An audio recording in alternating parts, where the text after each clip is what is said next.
Hello, everyone. Welcome back. I'm Nettie Owens, and this is what businesses need to know right now. Today, I've brought with me Zach Kramer, who's going to be talking to us about merchant services. But before we get into that, I'd love to tell you a little bit more about Zach. He is the VP of Marketing at Progressive Payments. It's a company that he operates with his dad, Jonathan, who started the organization in 2004, and his twin brother, Garrett, who does the arm of the business focused on Progressive Capital, or called Progressive Capital Resources, focused on alternative business financing.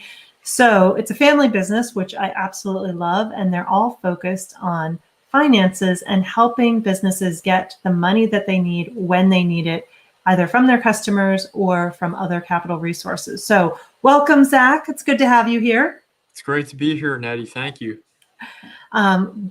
Something that just about every business has as part of the way of doing business is merchant services and how to get paid by their customers. So you're an integral part of it, but I imagine from what you've said that talking about merchant services is not high on most business owners' list. No, it's definitely not. It could definitely be a dry subject, and a lot of business owners are very hesitant to make a change.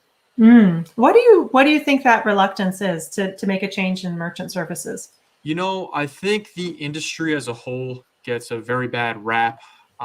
In the past, especially, there's been a lot of shady characters, if you will, Mm-hmm. and just a lot of shady things that even the larger processing companies do to hide fees. And I think that, these businesses are worried that, okay, he's telling me I'm going to be paying X, but I know as a business, am I really going to be paying that, or am I going to be paying more?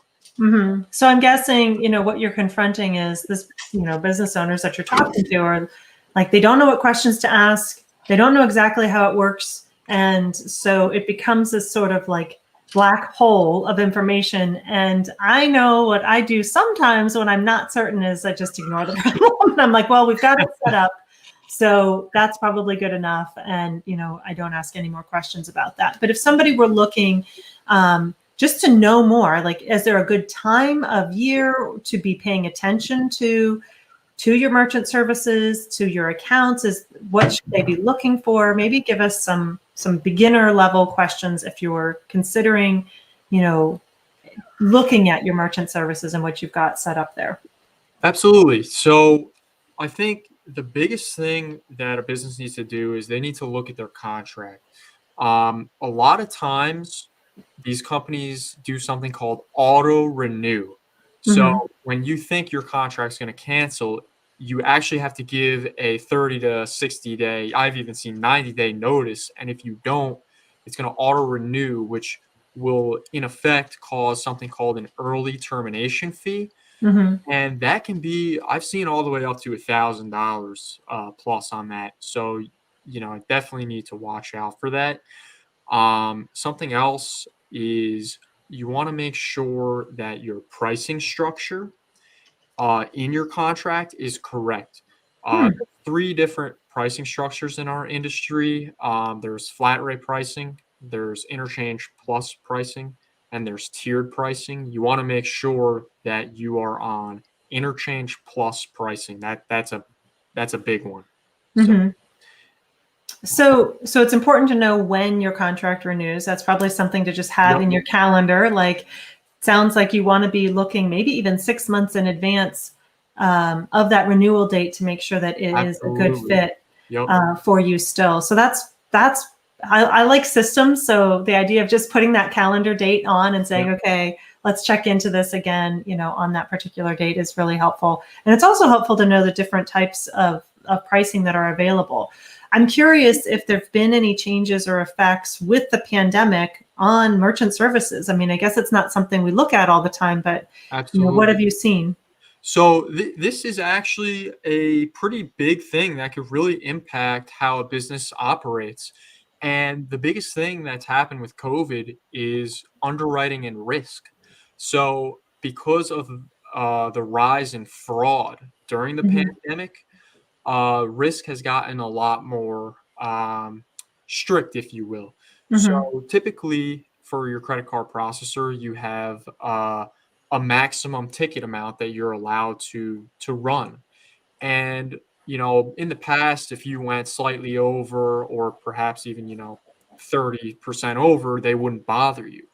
But now they're asking for invoices, they're asking for customer information.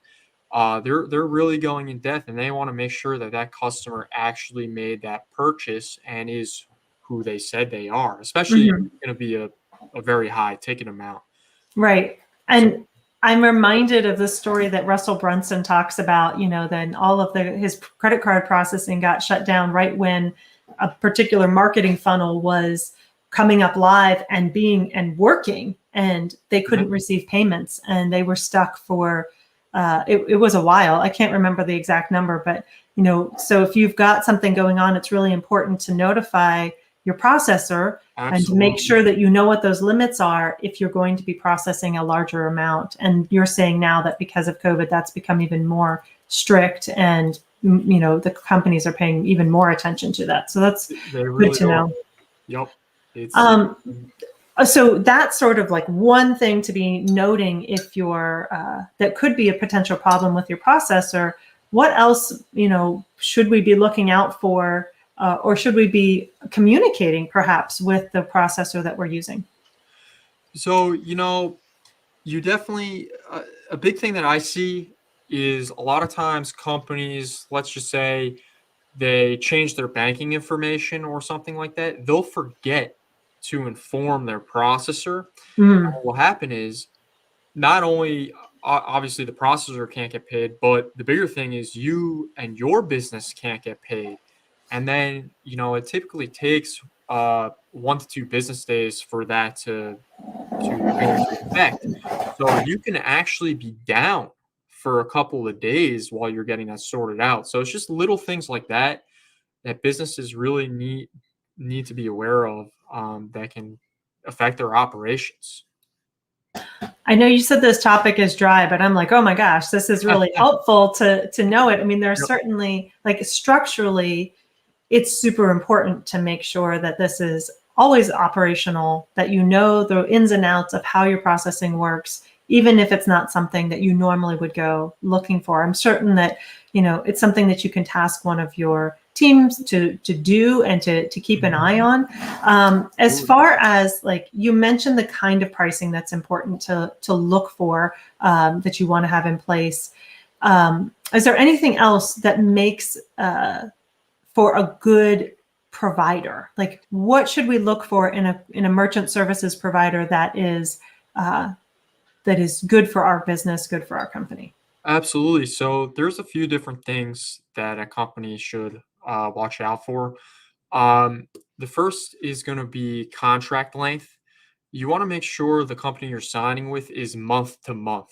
They don't have the auto renewals or anything like that. That's a really really big thing, because you want to be free to go wherever you can, without paying early termination fees or anything like that.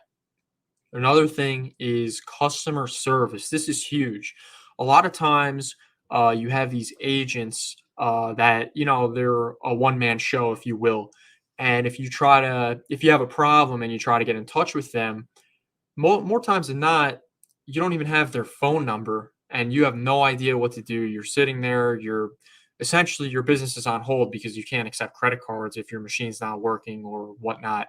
What do you do? So you want to make sure that the company you're working with has very good customer service, either a 24/7 hotline, a direct point of contact, things like that.